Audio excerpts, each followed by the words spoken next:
Hello welcome back. आज हम लोग करेंगे पोएट्री सेक्शन का चैप्टर 1 जिसका नाम है sweetest love I do not go. ठीक है, तो देखते हैं। सबसे पहले उसका पोएट के बारे में इंट्रोडक्शन जो है उनके बारे में जान लेंगे, वहाँ से भी क्वेश्चन आते हैं। चैप्टर का नाम है sweetest love I do not go. इनके राइटर है जॉन डन। ठीक है, ये दोनों याद रखना है। इनका बर्थ हुआ था 1572 में और इनकी डेथ हुई थी 1631 में, ये याद रखना है। अगला हमारा फर्स्ट पॉइंट जो हमारा होगा, he was well known metaphysical poet. यहाँ से क्वेश्चन आते ही आती है, ये आपको याद रखना है। He was well known metaphysical poet, वो कैसे पोएट थे? तो मेटाफिजिकल पोएट थे। अगला है born in London into a prosperous Roman Catholic family. तो उनका जन्म 1572 में हुआ था। और कहाँ हुआ था? तो लंदन में हुआ था। और प्रोस्पेरस रोमन कैथोलिक फैमिली यानी कि एक समृद्ध रोमन कैथोलिक फैमिली में उनका जन्म हुआ था। तो ये इम्पॉर्टेंट पॉइंट है, जो मैं अंडरलाइन कर रहा हूँ उसको आपको याद करना ही करना है। Born in London into a prosperous Catholic family. हमारा थर्ड पॉइंट होगा, he was forced to leave Oxford University. वो ऑक्सफोर्ड यूनिवर्सिटी छोड़ने के लिए उनको मजबूर कर दिया गया। ऑक्सफोर्ड यूनिवर्सिटी से उन्हें एक तरह से निकाल दिया गया। क्यों? और वो भी बिना डिग्री के। क्यों? Because of his religion, due to his religion, उनके धर्म के कारण। उनका धर्म कुछ ऐसा था जिसकी वजह से उन्होंने ऑक्सफोर्ड यूनिवर्सिटी से उन्हें निकाल दिया, और बिना डिग्री के ही निकाल दिया। ऐसा नहीं कि डिग्री कंप्लीट होने के बाद निकाला, डिग्री कंप्लीट नहीं हुआ था तभी उन्हें निकाल दिया।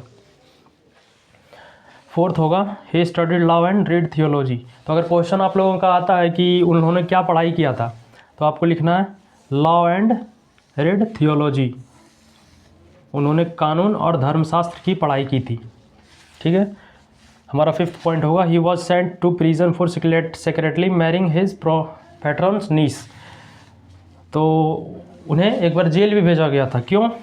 उन्होंने सेक्रेटली मैरिंग हिज पैट्रन्स नीस, उन्होंने संरक्षक की भतीजी के साथ जो है सीक्रेट तरीके से शादी कर लिया था, इसीलिए उन्हें जेल भी भेजा गया था।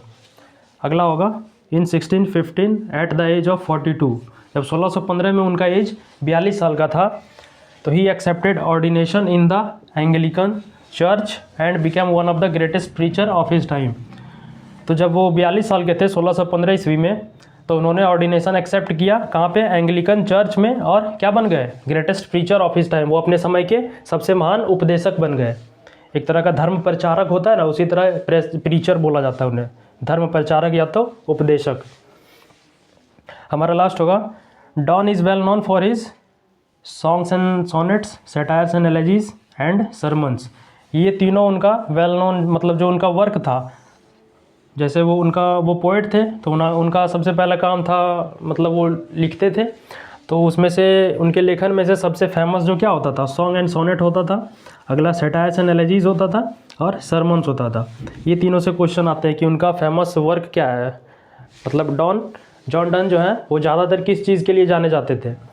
तो यहाँ पे आपको लिखना है song and sonnet, satire analysis and sermons. ये तीनों आपको लिखना है, यहाँ से क्वेश्चंस आते हैं और कंफर्म है कि आते हैं।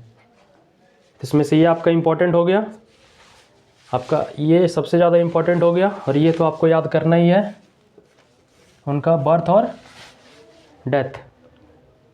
और बिना डिग्री के निकाल दिए गए थे वो, ये तो आपको बता ही दिया मैंने। अगला, उन्होंने किस चीज़ की पढ़ाई की थी? तो लॉ एंड थियोलॉजी का, कानून और धर्मशास्त्र की पढ़ाई की थी।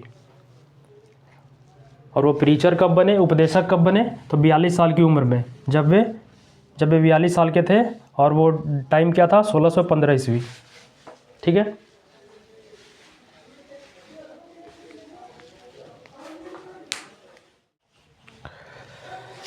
तो अब स्टार्ट करेंगे हम लोग अपना चैप्टर। ठीक है, चैप्टर स्टार्ट करने से पहले सबसे पहले 2 बोनस पॉइंट होने वाला है, जो कि VVI है आपके लिए, एग्ज़ाम के लिए ऑब्जेक्टिव में पूछा जा सकता है। आपको अगर पूछा गया कि ये poem sweetest love I do not go कितने लाइन का है, तो आपको लिखना है 40 लाइन्स। ये एक 40 लाइन्स का पोएम है। इसमें ऑक्टेव कितने हैं? तो 5 ऑक्टेव है। एक ऑक्टेव में होता है 8 लाइन। तो ये पोएम अगर 40 लाइन्स में है तो इसमें कितने ऑक्टेव हो गए? 5 ऑक्टेव्स हो गए। और ये पोएम कितने स्टांजा में डिवाइड है, कितने पैराग्राफ में डिवाइड है? तो ये 8 पैराग्राफ में डिवाइडेड है, और हर पैराग्राफ में 5 लाइन है। ठीक है, तो हम लोग स्टार्ट करते हैं। नहीं, इसमें एक और रह गया, आपको पूछा गया कि ये पोएम कैसा है, तो आपको लिखना है एक लव पोएम है। कुछ पोएम होते हैं लिरिकल पोएम होते हैं, तो ये है कैसा, लव पोएम है। ये आपको 1 नंबर का क्वेश्चन आ सकता है यहाँ से। तो स्टांजा 1 का हम लोग एक्सप्लेनेशन देखेंगे। The poet tells his beloved that he is living not because he wants to but it's necessary. तो पोएट अपने बिलव्ड यानी कि अपने प्रिय वाइफ को बोलते हैं कि मैं जो जा रहा हूँ, मेरा जाना एक ज़रूरी है, ना कि मेरी एक इच्छा है। मैं जो जा रहा हूँ किसी काम से जा रहा हूँ, मैं अपनी इच्छा से नहीं जा रहा हूँ, ठीक है। वो उन्हें समझाते हैं। He compares his departure to the sun, he compares his departure to the सन।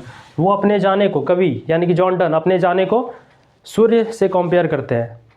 जैसे कि सूर्य which sets only to rise again, जैसे कि सूर्य रोज़ शाम को डूबता है ताकि वो अगले दिन फिर से आ सके, तो उसी के डिपार्चर से, अपना डिपार्चर को सूरज से कंपेयर करते हैं। जैसे सन हर एक रोज़ जाता है ताकि वो अगले दिन आ सके, उसी तरह मैं भी जा रहा हूँ और मैं भी अपना काम करके वापस आऊँगा।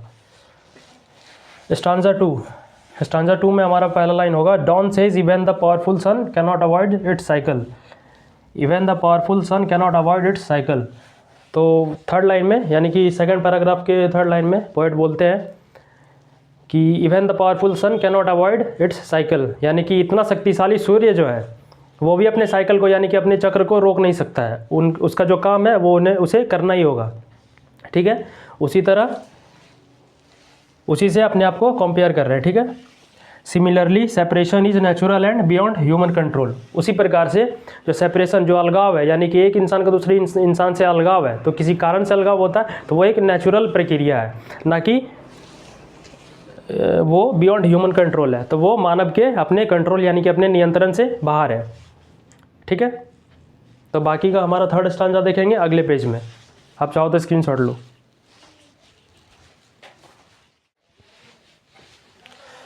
तो ये रहा हमारा स्टांजा 3।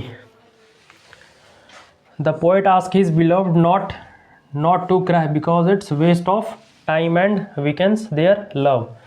पोएट अपने प्रिय से बोलते हैं कि रोने से कोई फ़ायदा नहीं है, आंसू बहाने से कोई फ़ायदा नहीं है, क्योंकि ये एक समय की बर्बादी है और ऊर्जा की भी बर्बादी है, और उनके लव के बॉन्डिंग को कमज़ोर बनाते हैं। तो इसीलिए रोना नहीं है, ऐसा वो समझा रहे हैं अपने बिलव्ड को। Tears cause pain and shorten life span.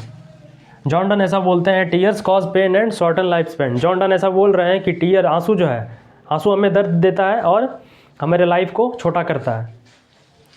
तो स्टांजा 4 का हमारा फर्स्ट लाइन है, Donne compares fear of separation to bad dreams which are temporary. John Donne जो है फियर ऑफ सेपरेशन यानी अलगाव के डर को, अलग होने के डर को किससे कंपेयर कर रहे हैं, बैड ड्रीम्स, बुरे सपनों से कंपेयर कर रहे हैं, जो कि अस्थायी नहीं है। He asks her to trust their strong love to defeat fears. John Donne अपने वाइफ यानी कि अपने बिलव्ड को समझाते हैं कि तुम्हें अपने लव के बॉन्डिंग पे इतना भरोसा रखना होगा ताकि तुम अपने डर पे जीत हासिल कर सको और डर को हरा सको, ठीक है। नेक्स्ट हमारा होगा स्टांजा 5।